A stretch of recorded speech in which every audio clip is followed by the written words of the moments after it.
क्या हमें स्कूलों में गलत इतिहास पढ़ाया गया? राखी गढ़ी में मिले 4500 साल पुराने कंकाल ने एक ऐसी बहस छेड़ दी है जिसने राजनीति को दो हिस्सों में बांट दिया है। लेकिन एक स्कॉलर के तौर पर मेरा काम किसी विचारधारा का पक्ष लेना नहीं बल्कि एविडेंस सबूत सामने रखना है। इस वीडियो का एक एक शब्द प्रोफेसर बसंत सिंधे और हार्वर्ड मेडिकल स्कूल की उस ग्राउंड ब्रेकिंग रिसर्च पर आधारित है जिसे 2019 में दुनिया के सामने रखा गया। अगर आप सच सुनने की हिम्मत रखते हैं, चाहे वो आपकी मान्यताओं के खिलाफ ही क्यों ना हो, तो यह वीडियो आपके लिए है। तो भारतीय लोगों की असलियत क्या है? हम कहां से आए हैं? ये एक ऐसा सवाल है जिस पर दशकों से बहस चल रही है। एक तरफ है आर्यन माइग्रेशन थ्योरी, दूसरी तरफ आउट ऑफ इंडिया थ्योरी। और ये बहस सिर्फ किताबों तक ही नहीं रहती, अक्सर राजनीति में भी खूब गर्माती है। लेकिन क्या हो अगर इस पूरी गुत्थी को सुलझाने की चाबी साइंस के पास हो? और वो भी इस एक सवाल के जवाब में छिपा है कि दुनिया की सबसे एडवांस्ड प्राचीन सभ्यताओं में से एक सिंधु घाटी सभ्यता, उसको बनाने वाले लोग आखिर थे कौन? ये वो पहेली है जिसने इतिहासकारों को सालों तक उलझाए रखा। लेकिन अब विज्ञान हमें इसके जवाब के बहुत करीब ले आया है। और हमारी इस पड़ताल का जो मुख्य किरदार है वो यही है, कोड नेम I6113, हरियाणा के राखीगढ़ी में मिला एक अकेला कंकाल। राखीगढ़ी जो सिंधु घाटी सभ्यता का सबसे बड़ा शहर हुआ करता था, और ये कंकाल अपने अंदर हजारों साल पुराने राज दबाए बैठा था। तो चलिए मिलते हैं इस 4500 साल पुराने गवाह से। राखीगढ़ी एक बहुत ही ज़रूरी साइट है, लेकिन एक प्रॉब्लम थी। भारत जैसे गर्म और नमी वाले मौसम में हजारों साल पुराना डीएनए मिलना लगभग नामुमकिन होता है। यहीं पर साइंटिस्ट ने एक कमाल का तरीका निकाला।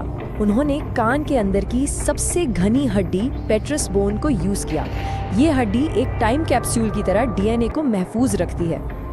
तो ये I6113 कौन थी? ये एक महिला थी जो उस वक्त जीती थी जब हड़प्पा सभ्यता अपने पीक पर थी, और इसीलिए इनका डीएनए सैंपल इतना क्रांतिकारी है। सोचिए, ये हमें पहली बार सीधे सीधे उस प्राचीन सभ्यता के जेनेटिक कोड को पढ़ने का मौका दे रहा था। तो क्या मिला इस प्राचीन जेनेटिक ब्लूप्रिंट में? साल 2019 में सेल जर्नल में एक स्टडी छपी और उसने जो खुलासे किए वो वाकई में चौंकाने वाले थे। पता चला कि I6113 का डीएनए मोटे तौर पर दो पुराने ग्रुप्स का मिक्सचर था। एक बड़ा हिस्सा करीब 70% प्राचीन ईरानी हंटर गैदरर से जुड़ा था। अब ध्यान देने वाली बात यह है कि ये किसान नहीं थे, बल्कि शिकारी थे जो खेती शुरू होने से बहुत पहले ही अलग हो गए थे। और बाकी का हिस्सा था प्राचीन पैतृक दक्षिण भारतीयों का, जिन्हें साइंटिस्ट AASI कहते हैं। लेकिन यहीं पर कहानी में एक जबरदस्त मोड़ आता है। इस डीएनए में क्या मिला उससे कहीं ज्यादा जरूरी ये था कि इसमें क्या नहीं मिला। एक खास जेनेटिक मार्कर का गायब होना ही सबसे बड़ी खोज साबित हुई। और वो बड़ी बात ये थी, I6113 में स्टेपी चरवाहों का डीएनए बिल्कुल नहीं था। 0%, 0। अब ये इतना बड़ा खुलासा क्यों है? क्योंकि यही वो समूह है, ये स्टेपी लोग, जिनके बारे में माना जाता है कि वो इंडो यूरोपियन भाषाएं और वैदिक संस्कृति भारत लेकर आए। पर इस हड़प्पा महिला में उनका कोई जेनेटिक निशान था ही नहीं। तो इसका मतलब क्या निकलता है? देखिए, जब हम इस पुराने डीएनए को आज के नॉर्थ इंडियंस के डीएनए से कंपेयर करते हैं तो एक बहुत बड़ा जेनेटिक फर्क नजर आता है।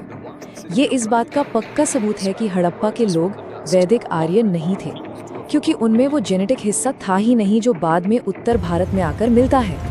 तो फिर ये मिक्सिंग हुई कब? करीब 1900 BCE में जब सिंधु घाटी सभ्यता का पतन हुआ, उसके बाद भारत में आबादी के मिश्रण का एक नया दौर शुरू हुआ। इसी दौर ने आज की भारतीय आबादी की नींव रखी। ये टाइमलाइन हमें पूरी कहानी बताती है।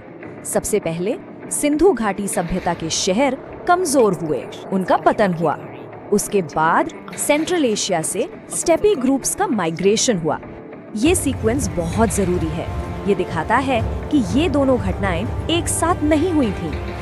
हड़प्पा सभ्यता के पतन के बाद उनके वंशज दो रास्तों पर निकले।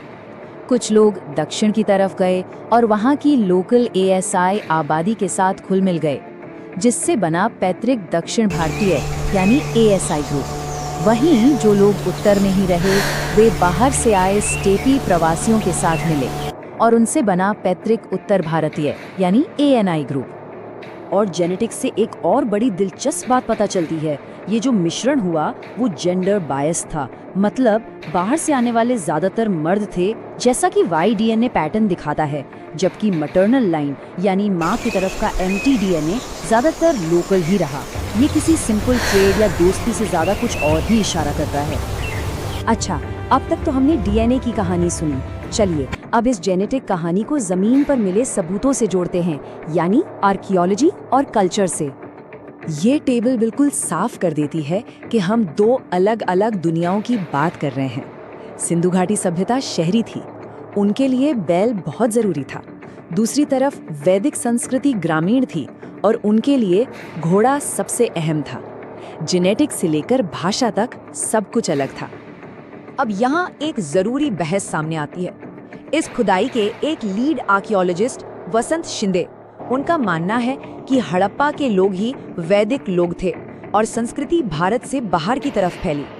लेकिन वही साइंटिफिक पेपर्स एक बिल्कुल अलग नतीजा सामने रखते हैं। उनका कहना है कि I6113 में स्टेपी जीन्स का ना होना और आज के लोगों में उसका मिलना इस बात का साफ सबूत है कि सिंधु घाटी के बाद एक माइग्रेशन भारत में हुआ था, और ज्यादातर एकेडमिक्स इसी बात को मानते हैं।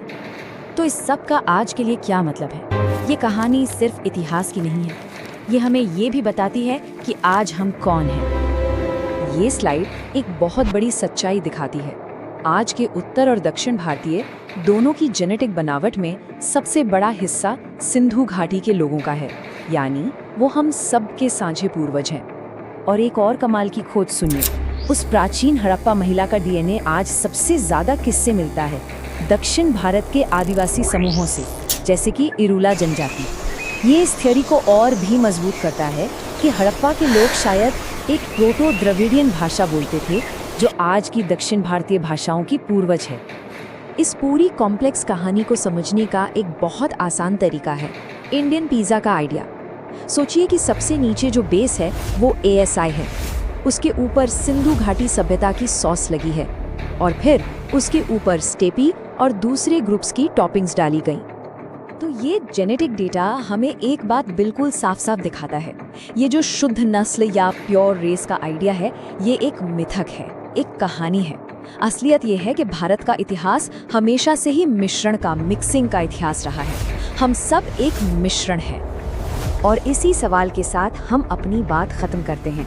अगर हमारा साझा इतिहास ही मिक्सिंग का है तो फिर आज के दौर में समाज, संस्कृति और व्यक्तिगत स्तर पर पहचान के असली मायने क्या हैं?